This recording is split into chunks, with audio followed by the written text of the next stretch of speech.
누구에게나 말하지 못한 이야기가 있습니다. 이곳은 그 이야기를 대신 전해드리는 공간. 눈물 없이 못 듣는 이야기. 당신의 마음이 쉬어가는 채널입니다. 이야기가 당신의 마음에도 닿는다면 구독과 좋아요로 함께 해주세요. 항상 건강하시고 행복하시기를 기원합니다. 그럼 오늘의 이야기 지금 시작합니다. 저는 남편의 바람을 그날 알았습니다. 아니, 어쩌면 그보다 훨씬 전부터 알고 있었는지도 모릅니다. 하지만 사람은 이상하지요. 보고도 믿지 않으려 합니다. 마음속 어딘가에서 설마라는 말 한마디가 진실보다 달콤하게 들릴 때가 있으니까요. 그날 아침이었습니다. 남편 상우는 평소처럼 무심하게 식탁에 앉아 신문을 펼쳤습니다. 저는 찌개를 데우며 그의 컵에 커피를 따랐습니다. 늘 하던 일이었지요. 그런데 문득 그의 휴대폰이 진동했습니다. 무심코 화면을 본 순간 제 손이 멈췄습니다. 오늘은 내가 먼저 기다릴게요. 문자 내용이 눈에 들어왔습니다. 순간 심장이 얼어붙었습니다. 커피 주전자에서 김이 피어올랐지만 그보다 더 뜨거운 건 내 속이었습니다. 상우는 눈치를 챘는지 휴대폰을 슬쩍 집어들고 아무렇지 않게 웃었습니다. 회사 사람. 프로젝트 중이야. 그 한마디가 얼마나 익숙한 변명인지 그가 몇 년 동안 내게 했던 말들이 주마등처럼 스쳤습니다. 이 사람은 이미 내 신뢰를 값싼 거짓말로 팔아넘긴 지 오래구나. 그날 밤 식탁 위에 밥이 식도록 그는 돌아오지 않았습니다. 저는 아이들 밥을 먹이고 싱크대 앞에 서서 그가 돌아올 때까지 기다렸습니다. 벽시계의 초침이 몇 번을 돌았는지 모르겠습니다. 시계 소리가 가슴을 때릴 때마다 내 인내심도 조금씩 갈라졌습니다. 새벽 2시쯤 현관문이 열렸습니다. 그는 술 냄새를 풍기며 들어왔습니다. 회의가 늦었어. 그 한마디, 그 말 속에 너는 아무것도 묻지 말라는 뜻이 담겨 있었지요. 나는 그를 바라보다가 물컵을 내려놓았습니다. 회의가 이렇게 늦게까지 있어요? 그는 대답 대신 셔츠 단추를 푸르르 풀며 웃었습니다. 너랑 그걸 따져서 뭐하냐 피곤하다. 그 웃음이 내 마지막 자존심을 짓밟았다. 그날 이후 저는 남편의 행동을 조용히 지켜봤습니다. 퇴근 시간이 들쭉날쭉했고 전화는 자주 배터리가 나갔다며 꺼져 있었습니다. 집에 돌아오면 그는 늘 피곤하다고 했지만 그의 눈빛엔 다른 세상이 깃들어 있었습니다. 그리고 일주일 뒤 저는 그 세상을 직접 마주했습니다. 아이들이 학교에 간 오전이었습니다. 빨래를 하다 세탁기 밑에 떨어진 영수증 하나를 발견했습니다. 그곳엔 5호텔 스위트룸이라는 글씨가 선명하게 찍혀 있었습니다. 날짜는 사흘 전, 금액은 28만 원. 그 밑엔 조식 포함 2인 기준. 손끝이 떨렸습니다. 그 순간 눈물이 아니라 웃음이 나왔습니다. 그래, 이제 숨길 생각도 없구나. 그날 밤 저는 그의 서랍을 열었습니다. 향수가 스며든 낯선 손수건 하나, 그리고 여자 화장품이 묻은 셔츠. 그건 더 이상 의심이 아니었습니다. 확신이었죠. 하지만 저는 그를 깨우지 않았습니다. 그를 죽이고 싶을 만큼 미웠지만 아이들의 얼굴이 눈앞에 떠올랐습니다. 이 아이들에게 아버지를 짐승으로 만들 수는 없었어요. 다음 날 평소처럼 도시락을 쌌습니다. 학교 가는 아이들의 뒷모습을 바라보며 나는 마음속으로 다짐했습니다. 지금은 참자. 하지만 언젠가는 꼭 되돌려줄 거야. 남편은 여전히 나를 모른 척하며 살았습니다. 그는 내가 바보라고 생각했겠지요. 늘 순하고 아무 말 못하는 여자라고. 하지만 그는 몰랐습니다. 조용한 사람일수록 마음속에는 칼날이 자랍니다. 그 칼은 시간이 갈수록 날카로워집니다. 밤마다 생각했습니다. 복수란 뭘까? 그에게 상처를 주는 것일까? 아니면 내가 더 이상 상처받지 않는 것일까? 그 질문의 답은 아직 찾지 못했습니다. 하지만 확실한 건 하나였습니다. 나는 이제 예전의 내가 아니었습니다. 이 사람의 거짓말이 내 인생을 불태웠다면 이제 그 잿더미 위에서 다시 태어나리라. 그날 이후 나는 모든 걸 기록하기 시작했습니다. 그의 문자, 그의 출근 시간, 그의 계좌 이체 내역.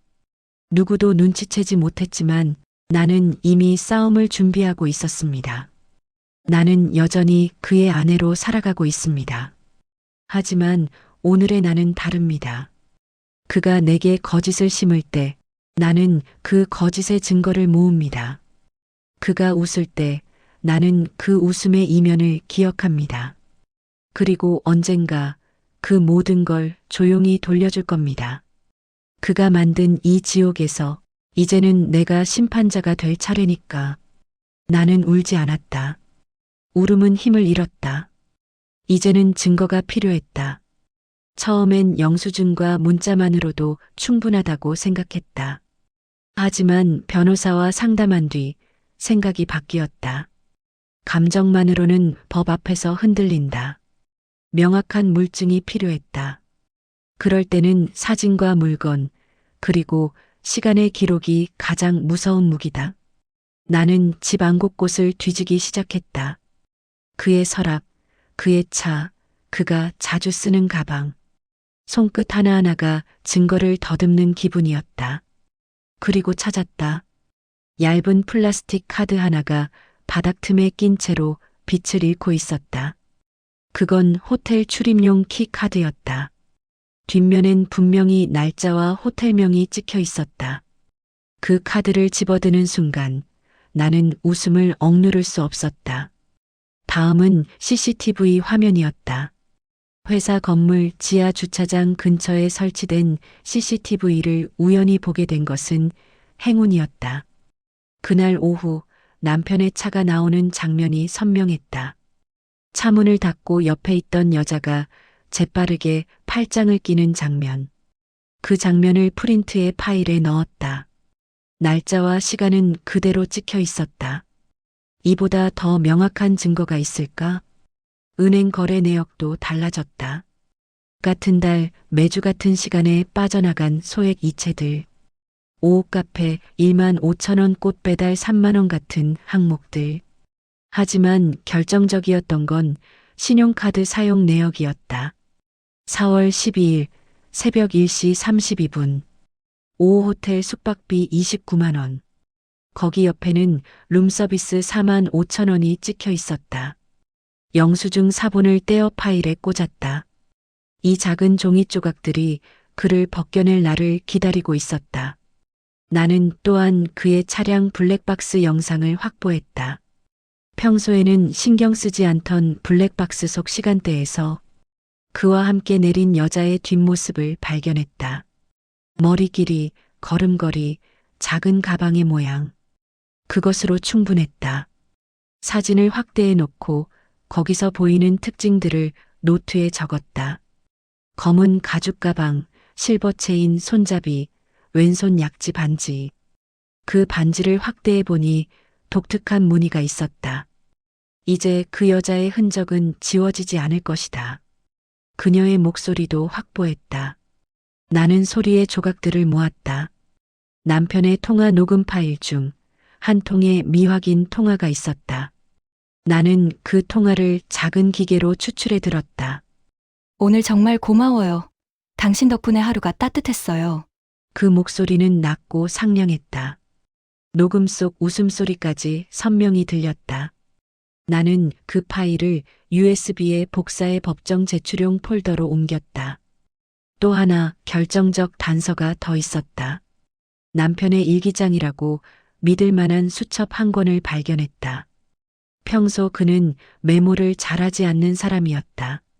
그 수첩엔 날짜별로 만난 장소와 짧은 메모가 있었다.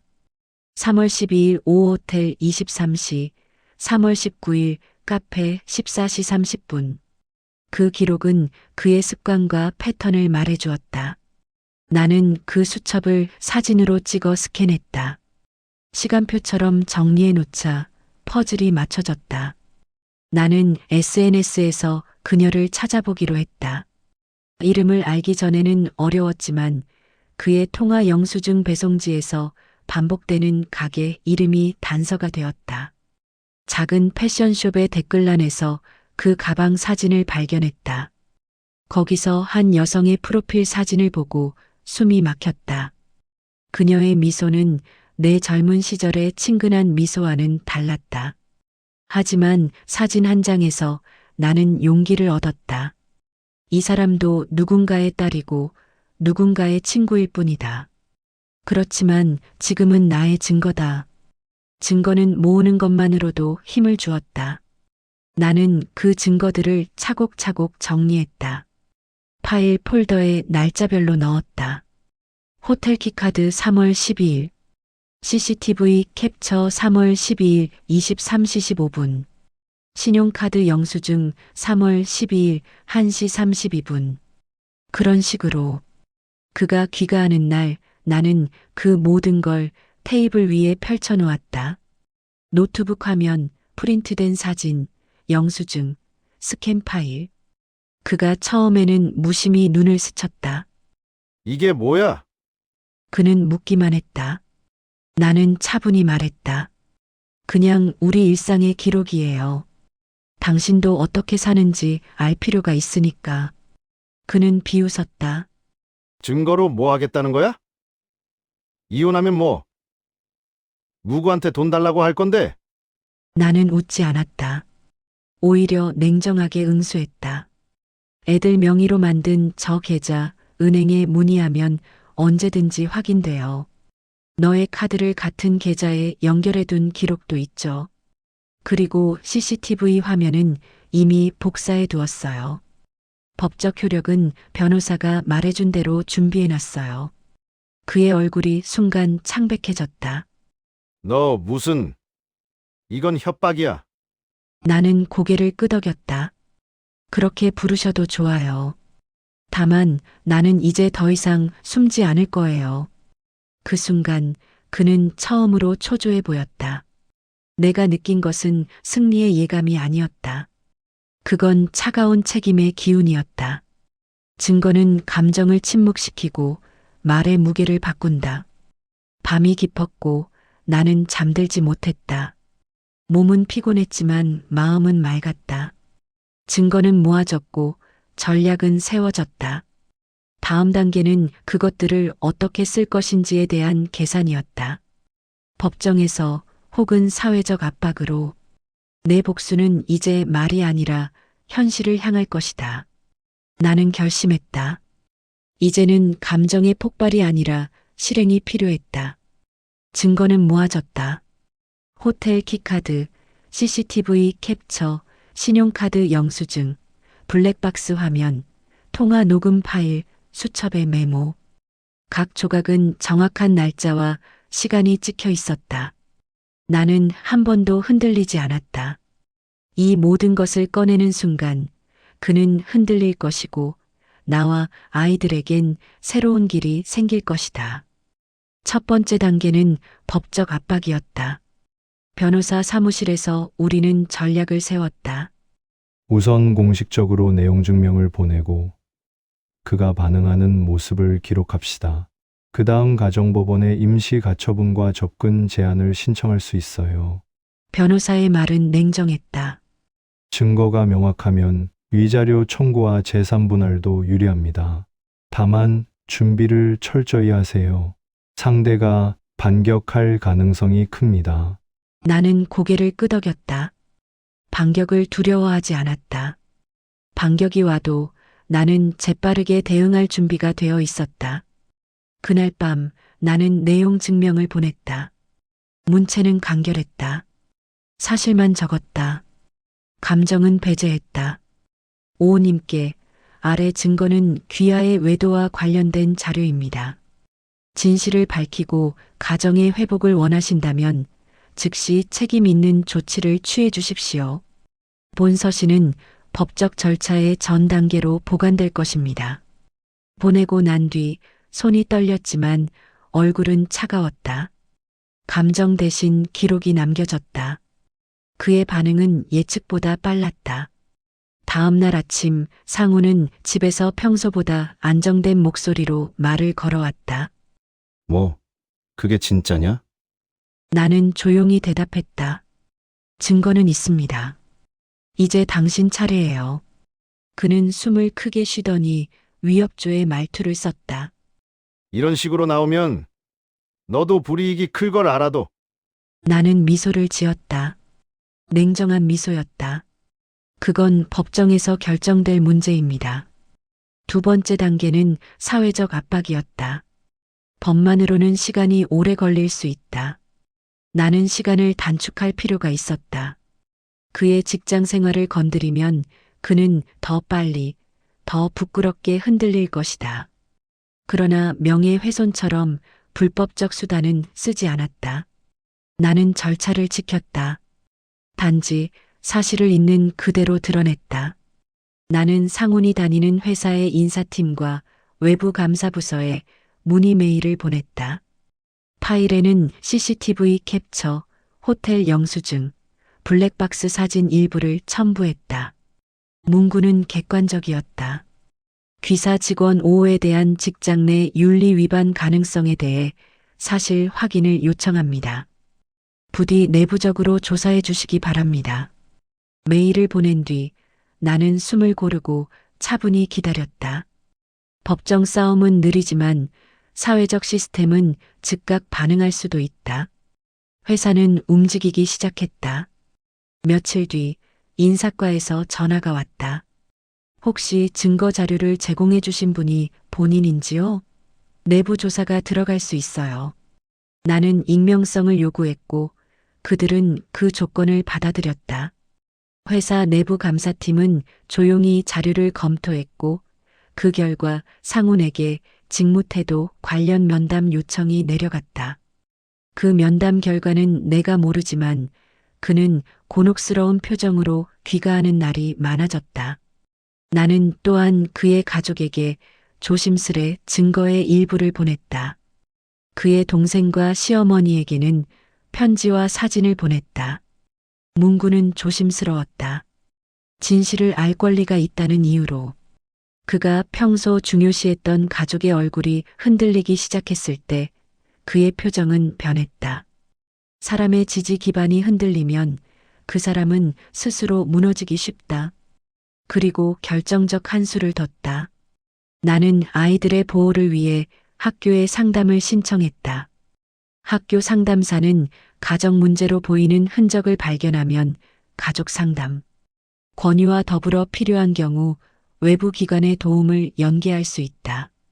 나는 아이들을 위해 그리고 그가 공적인 자리에서 책임을 지게 만들기 위해 이 루트를 택했다. 아이들의 안전이 최우선이었다. 상황은 빠르게 꼬이기 시작했다. 상훈의 표정이 불안해졌다. 집에서는 거칠게 변했고 친구들과의 만남에서는 말수가 줄었다. 회사에서는 전화 한 통으로 분위기가 얼어붙었다. 그의 휴대폰에는 모르는 번호의 문자와 전화가 이어졌고 그는 점점 움츠러들었다. 그가 집에서 얘기를 꺼내던 방식은 더 이상 통하지 않았다. 어느 날 저녁 그가 나를 밀쳐붙이며 말했다. 너 도대체 무슨 짓을 한 거냐? 나는 불편한 감정을 숨기고 대답했다. 증거를 모았고 필요한 곳에 전달했어요. 이제 당신이 직접 답하세요. 그는 흔들렸다. 처음 보는 표정이었다. 그의 눈에서 자신감이 빠져나가는 걸 보았다. 그 순간 내 손안의 계획이 현실로 바뀌었다는 것을 느꼈다. 하지만 나는 복수심만으로 움직이지 않았다. 복수의 목적은 그를 망가뜨리는 것이 아니라 우리 가족을 보호하고 내 삶을 되찾는 것이었다. 그의 거래처와 동료들이 하나둘씩 그에게서 등을 돌리는 모습은 잔혹했지만 나는 그것을 고의로 만든 것이 아니다. 사실을 드러냈을 뿐이다. 그리고 그의 체면은 스스로 무너졌다. 주변의 시선도 달라졌다. 이웃의 눈빛, 친척들의 전화, 심지어 아이들의 반 친구 부모들의 소문까지. 그 소문은 날카롭게 돌아다녔다. 아이들은 처음에 혼란스러워했다. 학교에서 아빠 얘기 들었어? 둘째가 물었다. 나는 아이들을 안아주었다. 어떤 말이든 엄마가 다 듣고 있어. 괜찮아. 아이들의 안전과 마음이 가장 중요했다. 상우는 점차 공격적으로 변했다. 그의 목소리는 거칠어졌고 집안의 공기는 다시 어두워졌다. 밤이면 술을 많이 마셨고 언쟁은 더 잦아졌다. 그러나 그의 모든 폭력성은 이제 공공의 기록으로 노출될 수 있는 상태였다. 그는 이전처럼 마음대로 우리를 숨기고 통제할 수 없었다. 그가 가장 두려워하는 건 사람들의 시선이었다. 나는 그걸 이용했다. 어느 날 그의 친구 중 한 명이 집을 찾아왔다. 그 친구는 내게 조심스레 말했다. 내가 보낸 자료를 봤다. 그 사람, 진짜 문제가 심한 것 같아. 그 말에 나는 이상한 안도감을 느꼈다. 이 안도감은 죄책감이 아니라 현실적인 구원감이었다. 나는 혼자가 아니었다. 밤이 되면 나는 노트북을 닫고 숨을 고르곤 했다. 가끔은 두려움이 밀려왔다. 그날 이후 세상은 조금 달라졌다. 아니, 어쩌면 내가 달라진 걸지도 모른다. 한때 거대했던 남편의 목소리가 더 이상 두렵지 않았다. 그의 발걸음이 집안을 울릴 때마다 움츠러들던 어깨가 이제는 꼿꼿이 펴져 있었다. 나는 여전히 평소처럼 움직였다. 아침엔 아이들 밥을 차리고 저녁엔 집을 정리했다. 겉보기엔 아무 일 없는 일상처럼 보였다. 하지만 내 안에서는 다른 전쟁이 진행되고 있었다. 복수는 끝났다고 생각했지만 아직 마지막 한 수가 남아 있었다. 남편의 회사는 결국 징계를 내렸다. 윤리 위반으로 내부 경고. 승진 후보 명단에서도 이름이 지워졌다. 그 사실을 들은 날 나는 아무 말도 하지 않았다. 다만 밤에 혼자 창가에 앉아 조용히 커피를 마셨다. 쓴맛이 입안에 퍼졌다. 그 쓴맛이 묘하게 달았다.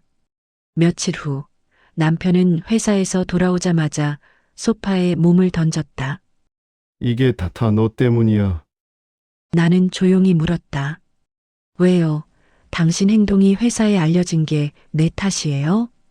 그는 아무 말도 못했다. 그의 눈은 피곤했고 입술은 말라 있었다. 이제 다들 나를 이상하게 봐. 나는 천천히 고개를 끄덕였다. 그래요. 이제 당신이 어떤 사람인지 세상이 아는 거예요. 그 말 한마디에 그가 얼굴을 돌렸다. 그날 밤 그는 술에 취해 돌아왔다. 문을 세게 열고 들어와 식탁을 내리쳤다. 좋아. 내가 이겼어 만족하냐? 나는 그를 똑바로 바라봤다. 아니요. 아직 끝나지 않았어요. 그의 얼굴이 일그러졌다. 뭘 더 원해? 당신이 나에게 했던 말들, 그 비웃음, 그 거짓말, 그게 얼마나 깊은 상처였는지 당신이 느끼게 해주고 싶어요. 그는 헛웃음을 지었다. 그게 복수냐? 나는 담담히 말했다. 아니요. 그건 공평함이에요. 며칠 후 나는 그의 외도 상대를 직접 마주했다. 그녀는 예상보다 젊었다. 커피숍 구석에 앉아 나를 바라보며 긴장된 얼굴을 했다. 저 죄송합니다. 그녀의 목소리는 작고 떨렸다. 나는 한참을 아무 말 없이 바라보다가 조용히 말했다. 당신이 내 남편을 사랑했나요? 그녀는 고개를 숙였다. 잘 모르겠어요. 그 사람이 불행해 보였어요. 나는 씁쓸하게 웃었다. 그 불행은 내 위에서 만들어진 거예요. 그녀는 눈물을 흘렸다. 하지만 나는 위로하지 않았다. 이건 동정의 자리가 아니었다. 심판의 자리였다. 그녀는 봉투 하나를 꺼내 내밀었다. 이건 저도 몰랐어요. 그 사람이 제 이름으로 계약해둔 거예요. 봉투 안에는 오피스텔 계약서 사본이 들어 있었다.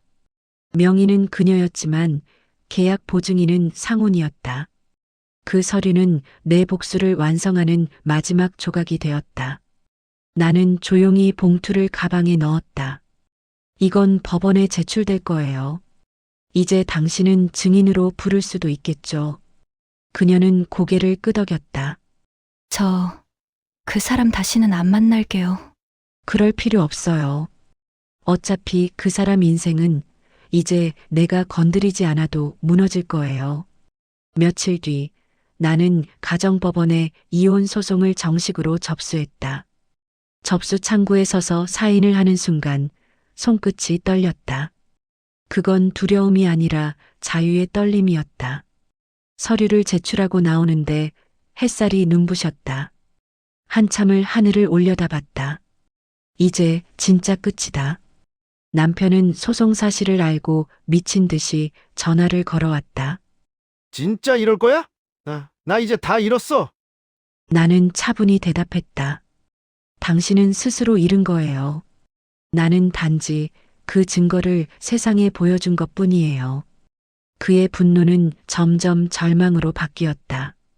회사에서의 위치를 잃고 가족의 신뢰를 잃은 남자는 허공에 매달린 사람처럼 흔들렸다. 그는 종종 집 앞에서 나를 기다렸다. 비를 맞으며 서 있던 그 모습을 보며 내 마음이 완전히 차가워졌다는 걸 느꼈다. 제발 한 번만 얘기하자. 그는 울먹였다. 나는 문틈 사이로 짧게 말했다. 얘기는 이미 끝났어요. 그날 밤 거울을 보며 속으로 말했다. 나는 드디어 나를 지켜냈다. 복수의 마지막은 언제나 허무하다고들 한다. 그 말은 절반만 맞았다. 허무함 속엔 해방이 있었다. 무너진 사람은 그였다. 다시 서는 사람은 나였다. 아침 햇살이 창문 사이로 들어왔다. 아이들이 식탁에서 아침을 먹으며 웃고 있었다. 그 웃음소리가 낯설게 들렸다. 한동안 잊고 살았던 진짜 평화의 소리였다. 나는 커피를 내렸다. 쓴내가 입안을 감쌌다. 하지만 이번엔 그 쓴맛이 달았다. 이제야 끝났구나. 그리고 마음속으로 조용히 덧붙였다. 끝났지만 나는 다시 시작할 거야. 누구의 아내도 아닌, 누구의 그림자도 아닌 진짜 나로 살아가리라. 남편이 집을 떠난 지 3달이 지났다. 아니, 정확히 말하자면 쫓겨났다고 해야 맞을 것이다. 그가 남긴 건 낡은 양복 몇 벌, 그리고 값싼 향수 냄새뿐이었다. 그 향기가 아직도 옷장 깊숙이 남아 있었다. 하지만 이제는 불쾌하지 않았다. 그 냄새가 남아 있다는 건 내가 과거를 완전히 정리하고 있음을 증명하는 냄새였으니까. 나는 더 이상 그를 원망하지 않았다. 원망조차 아깝다고 느꼈다. 그의 이름은 점점 기억 속에서 희미해졌다. 그 대신 내 안에서 낯선 이름 하나가 자라났다. 나. 오랜 세월 동안 나는 누군가의 아내, 누군가의 엄마로만 존재했다. 하지만 이젠 거울 속의 내가 다시 나를 바라보고 있었다. 이제야 알겠다. 나는 나를 위해 살아야 했다. 법원에서의 마지막 재판 날. 나는 어두운 정장 차림으로 자리에 앉아 있었다. 상우는 반대편에 앉아 있었다. 그의 얼굴은 초췌했고 눈빛엔 두려움이 서려 있었다. 예전의 오만함은 완전히 사라지고 없었다. 그는 내게 시선을 주려다 이내 고개를 숙였다. 판사는 서류를 훑으며 조용히 말했다. 피고는 외도 및 도의적 책임이 인정됩니다. 원고에게 위자료와 재산 분할을 명령합니다. 그 한 문장이 끝나자 공기마저 멈춘 듯 했다. 나는 단 한 번도 웃지 않았다. 그저 조용히 숨을 내쉬었다. 법정 문을 나서자 기자 하나가 물었다. 이제 속이 좀 후련하세요? 나는 대답 대신 짧게 말했다. 그냥 끝났어요. 진짜 복수는 이런 침묵 속에서 완성된다. 그는 모든 걸 잃었다. 직장에서도, 집에서도, 사회에서도. 소문은 이미 널리 퍼졌다. 외도, 회사 자금 유용, 가족 내 폭력 의혹까지. 그는 결국 회사를 그만두었다. 지인의 소개로 다른 일을 구했지만 그곳에서도 그의 이름은 오래 버티지 못했다. 한 번은 밤늦게 전화가 걸려왔다. 익숙한 번호였다. 나는 잠시 망설이다가 받았다. 나야, 그의 목소리는 쉰 듯 떨렸다. 나. 미안하다, 진심이야. 나는 한참 동안 아무 말도 하지 않았다. 지금 어디야? 그가 물었다. 나는 천천히 대답했다. 어디든 내가 없는 곳이야. 그리고 전화를 끊었다. 그게 그와 나의 마지막 통화였다. 몇 주 뒤 소문으로 들었다. 그가 빚에 시달리다 결국 도시 외곽의 허름한 방에서 살고 있다는 걸. 퇴근 후 혼자 술로 시간을 보낸다는 이야기도 들었다. 나는 더 이상 놀라지도 않았다. 그는 스스로 선택한 길을 가고 있었으니까. 사람은 잃어야 비로소 자신을 본다. 그는 너무 늦게 자신을 봤다. 나는 새 직장을 구했다. 조그만 식당의 주방 보조로 시작했다. 처음엔 힘들었다. 하지만 손에 남은 설거지 거품이 오래전 그 사람의 손보다 따뜻했다. 동료들이 웃으며 말했다. 요즘 얼굴이 환해졌어요. 나는 웃었다. 이제 숨 좀 쉬어요. 아이들도 조금씩 달라졌다. 큰아들은 군대에서 제대에 복학 준비를 하고 있었고, 둘째는 나를 돕겠다고 주말마다 식당에 왔다.